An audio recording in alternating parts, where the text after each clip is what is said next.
Since the dawn of human civilization, people have gone to war. Battles and wars numbering in the hundreds of thousands have been fought on behalf of empires. But what if human civilization started not in the real world, but in hardcore Minecraft? What would warfare look like? How would people thrive in the state of nature? And how would society evolve based off the new tactics and game mechanics? Today, we're gonna take a political and philosophical approach to figure this out. This is the history of war in Minecraft. Also, thanks to Magicum for the inspiration. Loading up into a randomly generated world, many tribes of people would set out and begin exploring the surroundings. As they're venturing off, someone will no doubt stumble across both the inventory and the ability to punch blocks, enabling the first signs of violence and resource collection to begin. Upon the discovery of the inventory, the recipe book would no doubt also be discovered, and these skills that they would learn in the recipe book would soon come in handy as the first nights fall. While many would just hide in caves at first, brave fighters would eventually venture out and begin to develop skills on how to best combat each kind of mob. No doubt these early war parties would soon come across the discovery of string after killing a spider, which would lead them to the creation of bows and fishing rods. Not only would fishing rods solve their food problem and make other forms of hunting arbitrary, but it would also likely be the first form of advanced combat. Tribesmen would likely start wielding rods in their left hands, giving them the ability to pull mobs towards them before dealing a final blow. Please consider subscribing, these videos take a long time to make. Over the following weeks, after figuring out that using a pickaxe on stone actually makes it drop something, tribes will slowly begin to enter the Stone Age, and soon enough, the Age of Iron. Armor would be discovered too, as people began to play around with furnaces, bringing a whole new level of protection to each tribe. The introduction of shields and armor would lead to ancient war formations, like the phalanx, to be popularized as people began to use these advanced techniques to defend their civilizations. Speaking of which, it's around this point where actual society will begin to form, and where the first organized armies will actually begin to develop. As societies form and as metalworking gets more complex, tribes will likely cease being nomadic and start to settle down in places with desirable properties, like a place with access to water or resources like trees. The creation of these settlements would soon lead to the earliest development of defensive structures, like wooden walls and pits to trap mobs and players going on raids, to ensure the protection of their society in this rugged, hardcore world. Animals during this period would also likely start to be farmed, meaning arrows would start to become widely available, and wolves would soon start to become domesticated as someone notices that they love bones. And upon realizing wolves can attack mobs, warriors in these societies would likely adopt wolves as part of their war campaigns against mobs in rival settlements. Later in this period, horses would also likely be domesticated too once leather starts to be harvested from cows, opening the ability to craft saddles. And just like wolves, horses would absolutely change Minecraft warfare during this early period. New strategies that take advantage of both cavalry and ground troops, like false retreats, flanking maneuvers, and encirclement, would also likely be developed and used in warfare.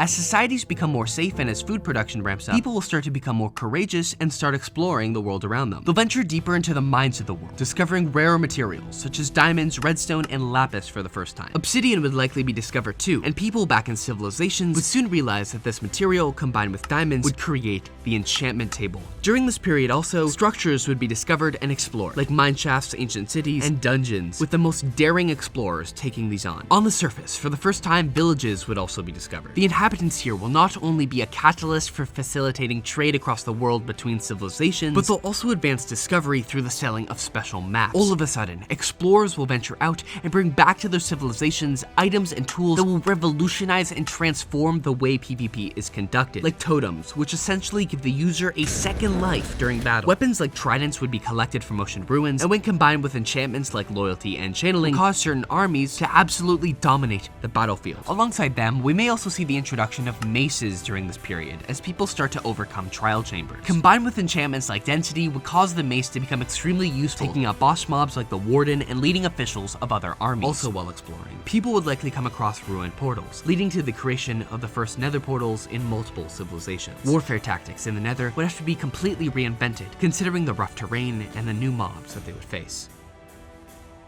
Once society develops past the stage of city-states, empires would likely begin to form, and thus wars would naturally break out. This era would also totally change the way settlements are defended, as defensive outposts would likely be established by empires to spread their influence. Overall battles during this period would also probably shift from small groups of people in armor fighting to massive dozen-person charges, with each army having a mix of ground troops, crossbow troops, cavalry, and specialized troops. Plus, the addition of simple TNT traps upon the discovery of the explosive properties of gunpowder would also wreak havoc as explosives would be introduced for the first time. Identifying yourself on the battlefield would also likely become extremely hard with all of these people. So it's during this time that flags would be developed on banners, and we would gradually start to see them be integrated onto the battlefield in the form of shields. The creation of flags would also come with the creation of more distinct identities and cultural customs. Wars of ideology and religion would also become common, as exploration and the development of trade routes would cause the rapid exchange of ideas across the world.